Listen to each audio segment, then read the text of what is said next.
Experience! This is a fantasy football update for Tuesday, November 5th. If you're looking for the updated injuries and pickups, they're down in the link in the description right now, okay? Monday Night Football, the Chiefs remain undefeated, yet they have a scare against the Tampa Bay Buccaneers, winning in overtime on a Kareem Hunt touchdown. The Bucs did have a chance to go for two at the end of regulation to win the game outright, but cowardly Todd Bowles does not go for it in that circumstance. You think when you put up that many points in a game, you'd be like, hey, we can probably get a 2-yard play here and just try to finish off the Chiefs and hand them their first loss. No.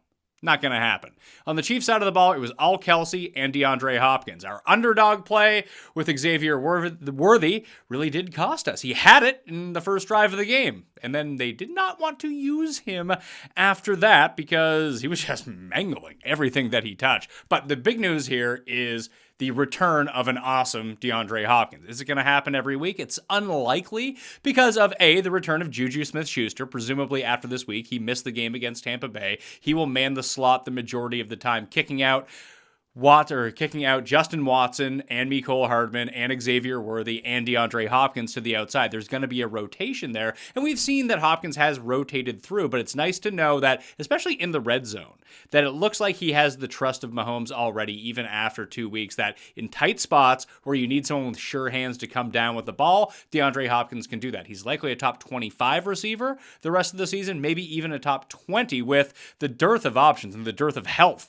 at wide receiver right now. On the other side of the ball, Jalen McMillan didn't play. Mike Evans is expected back in week number 11, and it was a lot of Sterling Shepard and Jared and Miller and Trey Palmer. Palmer actually bumped inside to man the slot a lot of the time, while Jared ended up in that Mike Evans role. So I wouldn't expect much from him once Mike Evans comes back, or hell, even if McMillan comes back, he probably goes back into the slot and bumps out Trey Palmer outside this week if he can end up back on the field. And since he was so close to playing on Monday night, I would expect him back in week number 10, but frankly, you probably don't want too many of the receiving options in the Tampa Bay offense. The big news for me is Cade Otton just is a stud. Top 5 tight end as long as Mike Evans is out. We'll see how that goes once Evans returns, but it's presumably going to be Evans and Otton in this offense that just suck in all of the targets from Baker. But in the backfield, we did see a noticeable shift from what we'd seen the past few weeks. Sean Tucker had that big game against New Orleans and then worked his way in. He saw fewer and fewer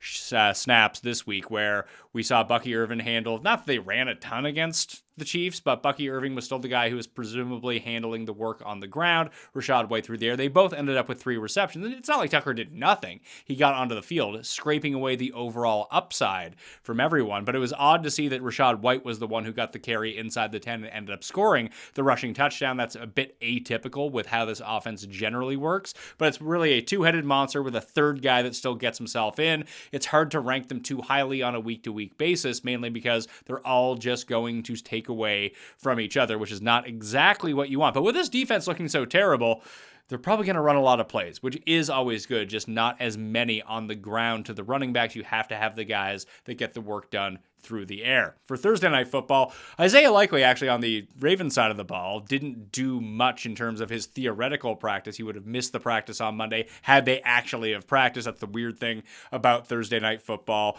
Code Mayo at Underdog right now will unlock a Lamar Jackson free pick for you at Underdog. By the way, if you were wondering, just use code Mayo, get your deposit bonus, and get that free pick and fire it up. We didn't win on Monday night. We won on Sunday, didn't win on Monday. We'll try to make it 3 in a row on Thursday Night Football, though. You use code Mayo and get in the game, all right? With that Lamar Jackson free pick. T. Higgins was an estimated did not practice on Monday. It's very unlikely he's going to play through this quad injury again. I still like Gesicki after Jamar Chase in the spot. A reminder that Jamar Chase absolutely torched the Ravens the last time that they played, and now without T. Higgins, you might see even more of that this time around. But the bigger news is in the backfield. Zach Moss is now out indefinitely with his neck injury, meaning that it's going to be an awful lot of Chase Brown, just like we saw on Sunday against the Raiders. It's going to be a bit more difficult against the Ravens, who have an amazing run defense, but we saw him used through the air, on the ground, near the goal line. This is exactly what you want from a workhorse running back. He's going to be pushing fringe top 10 running back for the week once I release the rankings,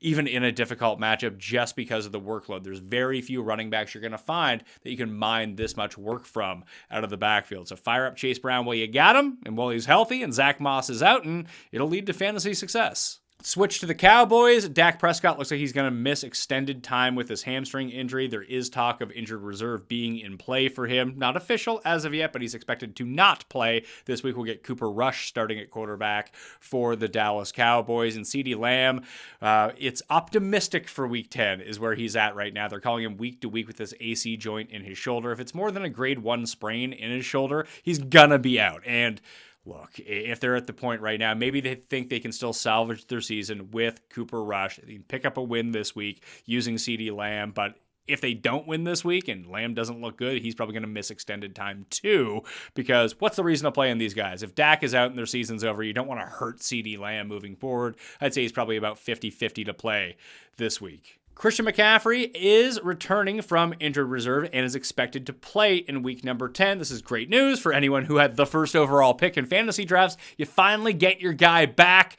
Hopefully you're not out of it as of yet. Obviously, keep Jordan Mason. If anyone weirdly dropped Jordan Mason or does because of this news, go pick him up immediately. We've already seen he is the number 1 handcuff in fantasy football, so you probably still want him on your team, even if he's just taking up a bench spot at this point. But McCaffrey should be full go. It's very doubtful that they are bringing him back from injured reserve at not 100% after keeping him out for 9 weeks. That doesn't make any sense. So you'll have Mason back, you'll have McCaffrey back. Debo should be back as well to full health. He had the ribs injury before the bye week. Obviously, no Ayuk, and Kittle's foot should be okay, and Trent Williams should be okay as well. We're starting to see Ayuk's not coming back for the rest of the year, and Juwan Jennings had the hip injury. He should be back for the 49ers as well. We might see as close to 100% 49ers offense as we've seen all season long in week number 10. So it's about time for them to start looking like the 49ers everyone expects them to be, all right?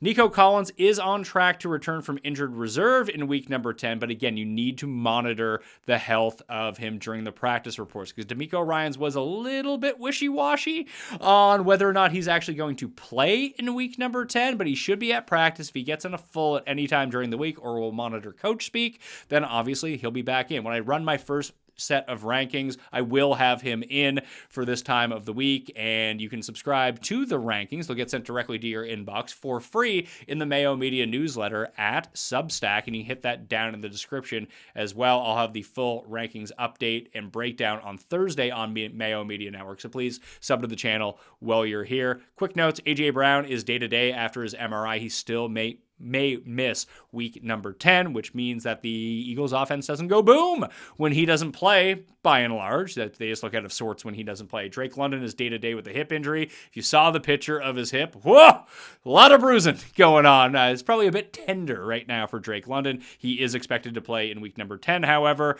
Jamison Williams is back from suspension, and Darius Slayton remains in concussion protocol. This is the very early game in Munich against the Panthers this week, so we'll have to wait at weird times to get the practice reports for the Giants and Panthers. Finally, before we get out of here, I got the top 5 streaming defenses for the fantasy playoffs that you can start to put on your watch list, on your radar for pickups in the upcoming weeks, should you find yourself gliding to the fantasy playoffs and want to either take these defenses out of the hands of your opponents or pick off the right matchups that you can use in the playoffs right now. All these defenses are under 20% owned in all fantasy formats as well. So let's start with number 1, the Indianapolis Colts. They are at Denver, at home against Tennessee, and then at the New York Giants. The Denver one is like an average to slightly above average matchup in terms of a fantasy defense, but home against Tennessee at the Giants, yeah, that's where you want to be in week 16 and week 17 for a streaming defense. They are number 1. You can go stash them away right now if you want. The other ones have either 2 good matchups or one really nice matchup in the fantasy championship. Arizona gets New England at home, then they're at Carolina. Week 17 is against the Rams. You probably don't like that one. Arizona, no one owns them, and they've actually traded for a pass rusher. They've started to generate more pressure, and their offense can keep up. We'll see if that sustains itself over the next month and how they do it, but Patriots and Carolina, 2+ matchups you can go stream against. Atlanta is at Vegas and then home against the Giants in weeks 15 and 16. They're at Washington in week 17. Probably don't want any part of that one. But again, 2 very nice, juicy matchups that you can have. Jacksonville gets the Jets in week number 15, which is not horrible. Probably don't love it all that much. However, the next 2 weeks, at Vegas, home against Tennessee. 2 teams that you do want to target for fantasy defenses. Then one defense, Tampa Bay. They have a terrible actual real-life defense, but after they play the Chargers in week number 15. In week 16, they're at Dallas, and who knows what Dallas is looking like in week number 16. They could be running out Trey Lance at quarterback for all we know if this Dak injury is as substantial as maybe it is, if they're out of it too, and they just sit him down for the rest of the year. And then they get the bonanza matchup in the fantasy championship. They are at home against the Carolina Panthers. So those are the top 5 streaming defenses you can go pick up right now for the fantasy playoffs if you're on your way to the postseason. That'll do it for me. I'll have the full rankings out on Wednesday. Again, sub to the Mayo Media newsletter for that. And I will see you Thursday. Mayo Experience! Experience!